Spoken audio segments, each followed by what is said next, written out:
The third of number 4, please, Hector. You're right, Chris. Paul, where are you?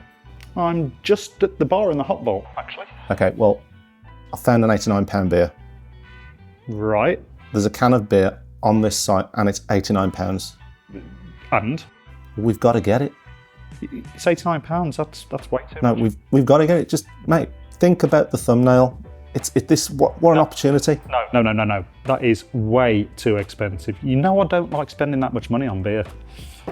That'll be $12.80, please. Thanks, babe. But this is a once-in-a-lifetime experience. We may never get this chance again. Oh, I haven't got my wallet. Yeah. I know you don't. What? Paul, listen to me. I took your wallet, Paul. What? I snuck into your house and I took your wallet. You snuck into my house? While you were sleeping. That's upsetting. And now I'm going to buy that beer. Please don't buy that beer, Chris. I'm going to enter the digits. Why? And I'm going to buy that beer, man. Don't buy that beer, Chris. No one will ever think I'm a joke again. Don't you buy that beer, Chris. This is it, man. I'm finally going to do it. We can talk about this, but don't buy that beer, Chris. This is what I'm all about now. Chris. This is what I'm going to do. And I'm going to do it with your money.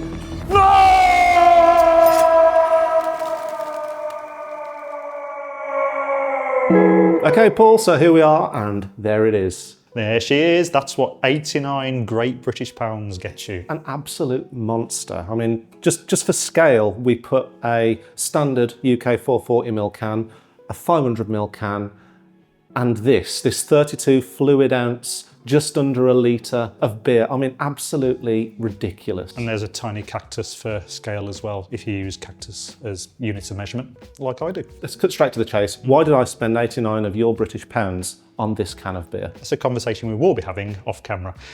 However, when you found this, you found it on an American beer import site, and you went, my God, there's a beer on here for £89. We've got to get it because clickbait. Yeah. So I think the original idea was, that does sound very YouTubey, doesn't it? We spent £89 on a beer. And if you're watching this now, it's worked. So. Yeah, there we go. You were sort of adamant that it would be a really good bit of content, but it kind of got us talking about various different aspects of American import into this country and how people spend their money and what dictates value, and that's all things we're going to be discussing. But also the brewery leapt out at us because we'd never heard of the brewery. No, Troon. Troon, yeah. So that, from what I could see from doing a bit of research on them, they're a brewery based in New Jersey, and I think they're out on a farm, and they're very small batch. By American standards, yeah, very small batch, yeah. So, to all intents and purposes, it's actually really difficult to get hold of Troon actually in America, at the very least as well, in New Jersey. Yeah, so apparently, yeah, very sought after. The fact that we were able to get hold of this, there was a can drop on this American import site, which I think we may as well just say. It was a site called Bucket List Beers. And we basically jumped at getting a can that was going to hold its quality somewhat. So we've gone for not a New England IPA or a double IPA, we've gone for a Doppelbock. But it's a barrel-aged Doppelbock. Barrel-aged Doppelbock, which we'll talk more about in a minute. Yeah. But essentially, we've been sat on this can for a couple of months now, trying to work out what we're going to do with this beer. That's on us, to be fair. We've probably left it longer than we should have, considering. So, you know, if there's any drop in quality, we've got to take a little bit of blame for that. So we could have drunk this beer when it was 8 weeks canned. Yeah.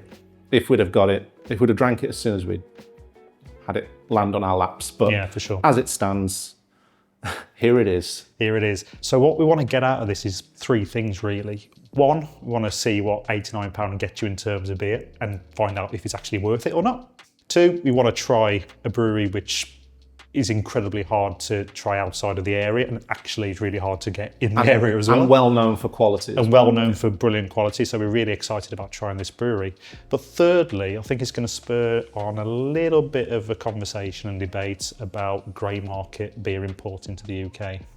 So yeah, let's talk about that. But what I really want to do, Chris, is try this. Yeah, let's do it.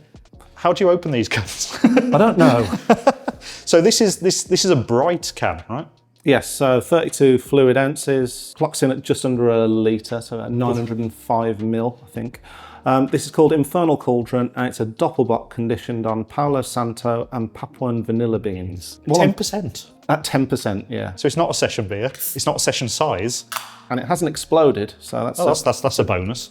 So we have no idea what to expect in terms of quality here. Now, I do know by looking on Untapped that this is a very well-renowned beer in terms of quality when it's fresh. Some really interesting photos on the Untapped. Yeah, there seems to be quite a lot of people with their trousers down on Untapped while drinking this. Maybe it's an in-joke, we don't know. Yeah, bit of butt fun. Bit of bum fun. Wow, okay. Still plenty there for you if you want it. So before we get into this is a Doppelbock. So let's not forget, this is a lager, right? Yeah. It's a classic lager style, but this is a barrel-aged version at 10%. So it's a step away from the traditional version of what this beer should be. So yeah. I mean, that's going for the ronk on it, so. I mean, first thoughts though, Chris, is it's flat as a witch's tit. Pretty flat, yeah. I mean, there's some fizz, but there's just no head. Yeah. Colour, I mean, it's that sort of coppery brown you'd expect from a Doppelbock, perhaps a little bit darker. Yeah, let's go for the ronk. On the ronk. Oh, wow. Quite caramelly. Yeah. Oh, loads of vanilla though. Yeah, vanilla, caramel. That's the vanilla beans. Lots of, yeah. Oh, that smells amazing. It smells nice. Yeah. It doesn't smell as overpowering as I was expecting, but that's probably because we've left it for a few months. Yeah. Anyway, let's go in. Whoa. Okay. Oh, lot more carbonation on the palate. I was expecting. I thought it was going to be quite muted in that regards, but no, that's quite zingy. That's really good. Oh shit, that's good. Yeah, I mean, you're getting that kind of rich multi-lager element, but then it's got this creamy vanilla coffee thing. It's almost a bit, what's that, tonka bean? It's almost a bit tonka bean-ish. It is tonka bean, and you know, there's a couple of different types of bean in here. So I don't know what Palo Santo and Papuan vanilla beans are meant to taste like outside of the usual vanilla norms, but there's a bit of tonka in there. I'm not getting, actually I am a little bit. So with a Doppelbock, we'd expect sort of dark fruits, you know, plum, date, that kind of vibe. I mean, that's the descriptor of a Doppelbock, right? That's kind of what you're expecting. So it's there. I'd say for me, it's getting muscled out by the vanilla. That's what I mean. Coffee bean. It's not the overriding, Or the vanilla bean, rather. usual flavours you'd expect from a good quality Doppelbock. But Damn. it's a different beast, so I'll give it that. It tastes boozy though. It's a smooth sipper. I think it tastes quite boozy. Yeah. I mean, You know what? not in a bad way, like, oh, I'm getting alcohol burn. It's very grown up. God damn. But That is a tasty ass beer. That is a tasty ass beer. So, Doppelbocks. What do we know about Doppelbocks? The German. Classic German style, yeah. Yeah. I take it just means double or strong bock. Yeah, so a bock is a malt forward lager, basically. So, interesting story about this, about Doppelbock. Not particularly this beer, but Doppelbock in general, which I learned this week. Paul Anna. Okay. So, Paul Anna, obviously world famous German brewery based out of Munich. Take it back to 1634 when they became official brewers. So that number out of thin air. You know, just a bit of research. So 1634, you know, carry on pouring, man. We've got plenty of it. God damn, that's really cool. I'm trying to tell you a really historical story here. So Paul Anna Brewery started brewing mainly because monks didn't eat particularly well. Their diets were simple, let's say. So a lot of monasteries brew beer basically to supplement their It's like diet. us. It's a bit like us, really. The way we live our lives. Yeah, who needs vitamins? So yeah, they supplement their diets with beer, which made sense. So they get all the nutrients and, you know, the good stuff they needed from the beer at the time. That became very popular. They kept them within the breweries, but they also sold it out. They shouldn't have done that apparently, but they sold it out to the constituents and the locals, and lager became a thing, and especially brewing monks. Those Yes. funky monks. So, you know, some of the best beer styles in the world can be attributed to monks brewing. Jump forward a bit to, I think, 1651, and they started celebrating the Sacred Father Day. which was an event where they basically celebrated their founding father, who was a guy called St. Francis of Paolo. Oh, okay. Yeah. And to celebrate that, they brewed a special beer. He appears on beers and stuff, Francis. Yeah, Yeah. that's it. That's the one. But the beer they brewed was actually called a Sankt Vater beer. Oh, what? A Sankt Vater beer, which Saint something. so it basically translates to beer of the Sacred Father. Oh, okay. So Vater.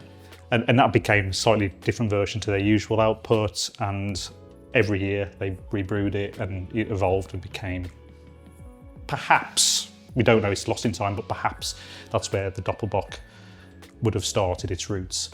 And the reason we know that is because Sankt Vater has become shortened to Salvatore, which is Paul Anna's Doppelbock. Oh, okay. So that's quite interesting, I think. So it's not to say Bit of Doppelbock history there. it's not to say the Doppelbock started there, but it's certainly the roots of it can be traced back to there, and it's evolved over time and been adapted and become the modern day Doppelbock that we know. So now let's move on to the final bit, which is the ethical grey area around this grey market of beers and beer imports. Because, I mean, do you reckon Troon know that we're drinking this right now? No, I doubt And it. they know that this is in the country? I don't know. No, I very much doubt it. But the same can be said about a lot of the beers we drank from America, to be honest with you. So we do a thing, don't we, called hype beers, where we try the most famous beers that come out of America. Yeah. Heady Toppers, your Pliny the Elders, that sort of thing. All that kind of stuff. Now, you can get certain famous breweries over here through official channels, but for the most part you can't. This flies doing my head in. It's after the Doppelbock. It is Doppelbock fly. So the only way we get to try those beers is if people bring them in under the radar. It's not illegal. No, it's not black market. It's not black market. That's why we call it grey market, because the breweries probably do know about it. There's not much they can do about it. And to be honest with you, it probably doesn't hurt their cause to have a few of their beers coming into the country for people to try and hopefully enjoy. I mean, there's other things in America as well, in the sense that, like, There is other things in America. I've they're been there. Their internal borders, that can be almost like importing into other countries, even internally. But exactly that as well. So, right? like the federal borders and whatnot. So, it's kind of no different, I guess, to coming over to the 52nd state of England. Yeah, so there's been a bit of a debate going on across different channels, not necessarily around where we got our beer from, but I think from grey market imports in general, and I've sort of stumbled across it because we're kind of sitting in that world at the moment. But people are quite enraged about what they perceive as potentially past its best or even stale beer being sold at a huge markup, which one kind of, I guess, if you're an official retailer, that will annoy you a little bit, because you're trying to do things officially and go through the right channels, whereas people who aren't retailers are actually basically selling things under the counter. Yeah. And it's typically going to be beer that isn't going to be as fresh as it can be, and in some cases it's been in the country way too long and it's way past its best, so you're really getting a shitty representation of that beer at a huge markup. And so I can definitely empathise with that. I approach. totally understand the ire that it can draw. Yeah. On the flip side, I think you'd have to say it's business, baby, and it's whatever you're willing to take the risk to do. That's capitalism, baby. Yeah, and I wouldn't be able to have tried Heady Topper, Pliny the Elder, the Julius stuff were it not for these sort of grey market imports. Hill Farmstead. Yeah, Hill Farm. So I'm certainly not going to throw shade at it. Is it value for money? Not really. To me, it goes past spending money based on your opinion of what the beer should be. What you're spending the money on is an experience at that point, right? So, and a novelty. And the novelty of trying stuff, you're probably never going to get the chance to try unless you go over to the breweries direct. So, but then what if you're scared of flying and you're never going to go to? People like that exist. Yeah, absolutely. Not one. So the FOMO in beer world is extremely real. Yeah. But just to put things into perspective though, right? 89 quid, this is how big is it again? 32 fluid ounces. It's a big can, so that goes some way towards it. But as we said at the beginning, even if you go to New Jersey and try and buy a can of Troon direct from the brewer, you'd be paying $25, $30, right? Yeah. So if you take that as a markup, I mean, it's 2/3 on top of that, right? That's kind of what you pay for when you're importing helicopter, for example. You know, so it's just scaled to the point of stupidity. Okay, so the other thing is I've worked out the margins on this beer. £89 for the can. Yep. But that works out to £18.60 for a third. Jesus Christ. Yeah. Now I reckon, because there's still a fair bit of this in there, I reckon we can perhaps try and claw some of our money back. We'll go through to the bar in Hot Vault. Yeah. Some of our friends are in there. Let's see if we can get people to impart some of their hard-earned dough for a bit of a one-off experience. I think they're quite easy, Mark. Yeah, let's go. Mark, do you want to try some of our beer? What have I told you, Per, about bringing your own beer in here? It's £89. £90 with corkage, actually. Guess the beer style. It's a barrel-aged Doppelbock. Cheat. Dan, James, hello. I'm John. Do you want to try some £89 beer? What you're about to drink here is the best part of £18 worth of beer.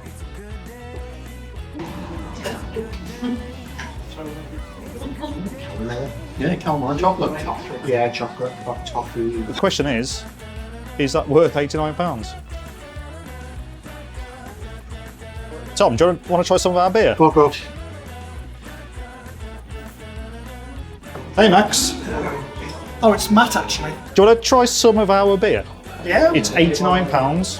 Oh, yes, please. So what you're about to drink here is probably the best part of £9 worth of beer there. Thank you very much. So have a swig. That's delicious. Good. Enjoy. Thank you very much.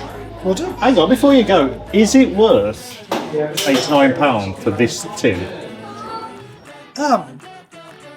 It's really sweet. But I've had to put something to it. I'd say it was like a barley wine or something. It's really nice. It's not a bad shout. Yeah, it's a barrel-aged Doppelbock. It's good. Awesome. It's a good shout. Would you spend £89 on it? I'm going to probably go against the ground. I'm going to be the idiot of wood. Hello. Yeah, right, darling. Yeah, it went really well. Thank you. Yeah, it was good. Yeah, I've got some left. I'll bring some back for you. Not a problem. Yeah. Fucking sick of this all Good. the time. Yeah. Jesus Christ.